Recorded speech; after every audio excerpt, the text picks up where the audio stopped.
এসো মা লক্ষ্মী, বসো ঘরে, সবার ঘর রেখো আলো করে। বন্ধুরা, এই মুহূর্তে ফাল্গুন মাস চলছে, আর আজ হলো ফাল্গুন মাসের প্রথম বৃহস্পতিবার, অর্থাৎ লক্ষ্মীবার। যারা প্রত্যেক বৃহস্পতিবারে মা লক্ষ্মী দেবীর পুজো করে থাকেন, তারা নিশ্চয়ই জানেন যে বৃহস্পতিবার দিনটি মা লক্ষ্মীর উদ্দেশ্যে সমর্পণ করা হয়। তাই বৃহস্পতিবার দিনটিকে লক্ষ্মীবার বলা হয় এবং আমাদের প্রত্যেক গৃহস্থের বাড়িতে এই বৃহস্পতিবার দিন মা লক্ষ্মীর পূজা করা হয়। বন্ধুরা, যদি আজ আপনি বাড়িতে মা লক্ষ্মীর পূজা করে থাকেন, তাহলে এই বিষয়টি নিশ্চয়ই জানেন যে পূজার পর ফাল্গুন মাসের মা লক্ষ্মীর ব্রত কথাটি একবার হলেও শ্রবণ করতে হয়। যদি কোনো কারণে কেউ পূজা করতে নাই পারেন, মা লক্ষ্মী দেবীর উদ্দেশ্যে এই ফাল্গুন মাসের ব্রত কথাটি শ্রবণ করে একটি প্রদীপ প্রজ্বলন করতে পারেন। তাতেও মা লক্ষ্মী দেবীর কৃপায় সুখ, শান্তি ও সমৃদ্ধি সর্বদা বজায় থাকে।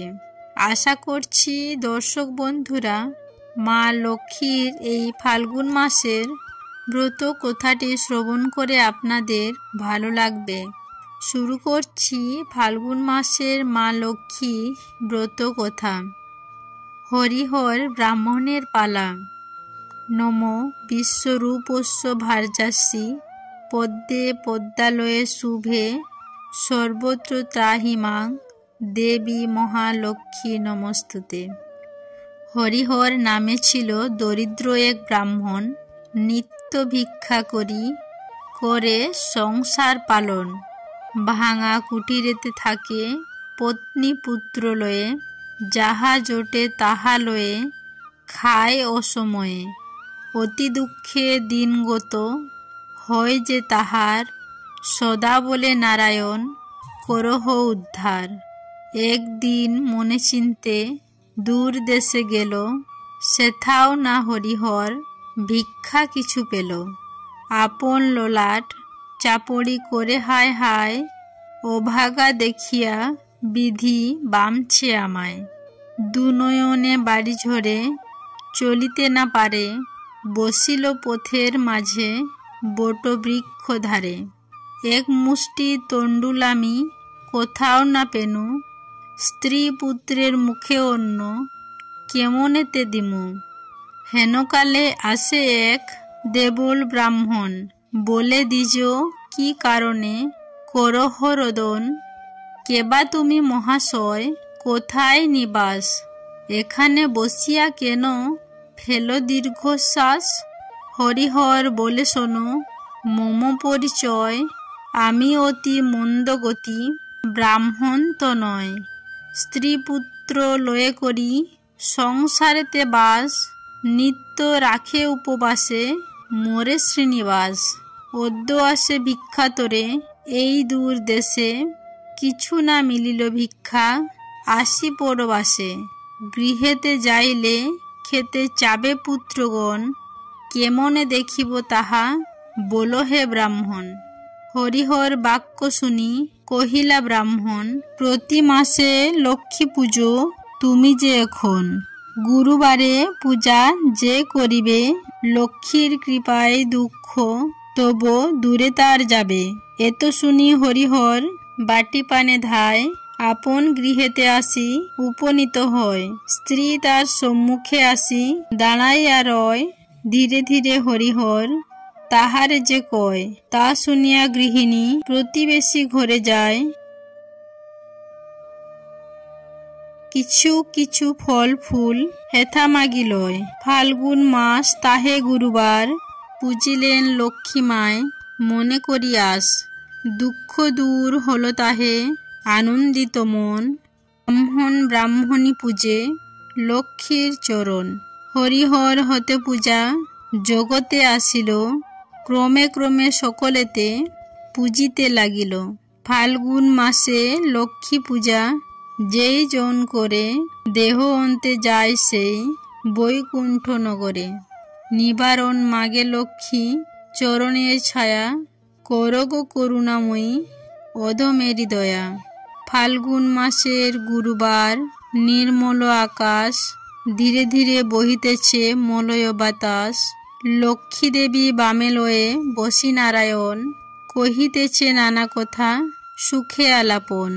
হেনকালে বিনা হস্তে নারদ মুনিবর, লক্ষ্মী নারায়ণে নমি কহিল বিস্তর। ঋষি বলে মাগো তব কেমন বিচার, সর্বদা চঞ্চল হয়ে ফিরো দ্বারে দ্বার। মর্তবাসী সদা তাই ভুগিছে দুই গতি, নকের তরে তব নাহি কোথা স্থিতি।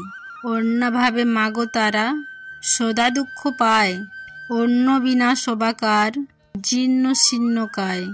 নারদের বাক্য শুনি লক্ষ্মী ঠাকুরানী, শহরে নিঃশ্বাস ত্যাজি কহে মৃদুবানে। কভু না কাহারো প্রতি আমি করি রোষ, মর্তবাসী দুঃখ পায় নিজ কর্ম দোষ। যাও তুমি ঋষিবর ত্রিলোক ভ্রমণে, ইহার বিধান আমি করিব যতনে। অতঃপর চিন্তি লক্ষ্মী নারায়ণে কয়, কি রূপে হরিব দুঃখ কহ দয়াময়। হরি কহে শুনো সতী বচন আমার, মর্তধামে লক্ষ্মী ব্রত করহ প্রচার।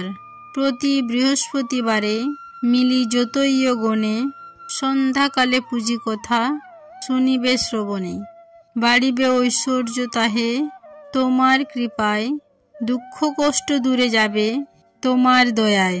শ্রীহরির বাক্যে লক্ষ্মী আনন্দিত মনে, মর্তধামে চলিলেন ব্রত প্রচারণে। অবন্তী নগরে লক্ষ্মী হইয়া উপনীত, দেখিয়া শুনিয়া হন বড়ই স্তম্ভিত।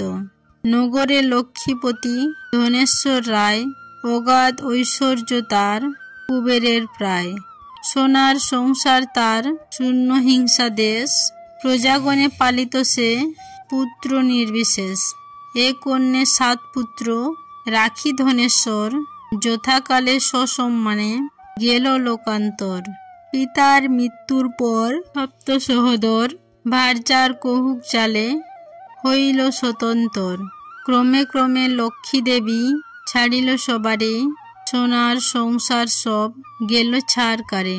বৃদ্ধা ধনেশ্বর পত্নী না পারে দৃষ্টিতে, গহন কাননে যায় পরাণ তেজিতে। হেনকালে ছদ্মবেশে দেবী নারায়ণী বন মধ্যে উপনীত হলেন আপনে। মধুর বচনে দেবী জিজ্ঞাসিল তাই, কি জন্য এসেছ তুমি গহন কান্তারে। কাঁদিতে কাঁদিতে বৃদ্ধা অতি দুঃখ ভরে, তাহার ভাগ্যের কথা বলিল লক্ষ্মীরে। সহিতে না পারি আর সংসার যাতনা, তেজিব জীবন আমি করেছি বাসনা। লক্ষ্মী দেবী বলে শুনো আমার বচন, আত্মহত্যা মহাপাপ নরকে গমন। গৃহে ফিরে গিয়া তুমি করো লক্ষ্মী ব্রত, সব দুঃখ দূরে যাবে হবে পূর্ব মতো। মনেতে লক্ষ্মীর মূর্তি করিয়া চিন্তন, এক মনে ব্রত কথা করিবে শ্রবণ। যেই গৃহে গুরুবারে লক্ষ্মী ব্রত হয়, সেই গৃহে থাকে লক্ষ্মী জানিও নিশ্চয়। বলিতে বলিতে লক্ষ্মী নিজ মূর্তি ধরি, বৃদ্ধারে দর্শন দিল লক্ষ্মী কৃপা করি। ভূমি লুটাইয়া বৃদ্ধা প্রণাম করিল, আনন্দিত মনে বৃদ্ধা গৃহেতে ফিরিল। বধূদের ডাকে বৃদ্ধা করিল বর্ণন, যে রূপে ঘটিল তার দেবী দর্শন। ব্রতের বিধান সব বধূদের বলে, শুনি বধূগণ ব্রত করে কৌতূহলে। বধূ বৃদ্ধা করে লক্ষ্মী ব্রত, হিংসাদেশ স্বার্থভাব হইল তিরোহিত। মা লক্ষ্মী করেন তথা পুনরাগমন, অচিরে হইল গৃহ শান্তি নিকেতন। দৈবযোগে একদিন বৃদ্ধা আলয়ে উপনীত এক নারী ব্রতের সময়ে। ব্রত কথা শুনি তার ভক্তি উপচিল, লক্ষ্মী ব্রত করিবারে মানত করিল। স্বামী তার চিররুগ্ন, অক্ষম অর্জনে, ভিক্ষা করি যাহা পায় খায় দুইজনে। এই কথা চিন্তি নারী করিল কামনা, স্বামীরে নিরোগ করো চরণে বাসনা। গৃহে ফিরি সেই নারী করে লক্ষ্মী ব্রত, ভক্তি ভরে সাধ্যে নারী পুজিলে বিধি মতো। দেবীর কৃপায় তার দুঃখ হইল দূর, পতি হইল সুস্থ দেহ, ঐশ্বর্য প্রচুর। কালক্রমে শুভ দিনে জন্মিল তনয়, সংসার হইল তার সুখের আলয়। এই রূপে লক্ষ্মী ব্রত করে ঘরে ঘরে, প্রচারিত হয় ক্রমে অবন্তী নগরে। শুনো শুনো ইয়গণ অপূর্ব ব্যাপার, ব্রতের মাহাত্ম্য যাতে হইল প্রচার। অবন্তী নগরে এক গৃহে ইয়গণ লক্ষ্মী ব্রত করে এক মনে। অকস্মাৎ এলো তথা বণিক তনয়, দাঁড়াইয়া সেই স্থানে ব্রতের সময়। ধনৈশ্বর্য পূর্ণ গৃহ, ভাই পঞ্চজন, পরস্পর অনুগত রয় সর্বজন। ব্রত দেখি হেলা করি বণিক তনয়, বলে একই ব্রত ইথে কিবা ফলদয়। বণিকের বাক্য শুনি বলে বামাগণ, লক্ষ্মী ব্রত করি ইথে কামনা পূরণ। এই ব্রত যে করিবে ধনে জনে তার, লক্ষ্মীর কৃপায় হবে সোনার সংসার। শুনি তাহা সদাগর বলে অহংকারে, যে জন অভাবে থাকে সে পূজে উহারে। ধনৈশ্বর্য ভোগ আদি যা কিছু সম্ভবে, সবই তো আমার আছে আর কিবা হবে। ভাগ্যে না থাকিলে লক্ষ্মী কিবা দিবে ধন, হেন কথা কভু আমি না শুনি কখন। অহংকার বাক্য লক্ষ্মী সহিতে না পারে, গর্বের কারণে লক্ষ্মী ছাড়িল তাহারে। ধনমদে মত্ত হয়ে লক্ষ্মী করি হেলা, নানা রত্নপূর্ণ তরী বাণিজ্যতে গেলাম। দৈব যোগে লক্ষ্মী কোপে সহলোকজন, সপ্ততরী জল মধ্যে হইল নিমগ্ন। গৃহ মধ্যে ধনৈশ্বর্য যা ছিল তাহার, বজ্রঘাতে দগ্ধ হয়ে হইল ছারকার। দূরে গেল ভাতৃভাব, হইল ভিন্ন ভিন্ন,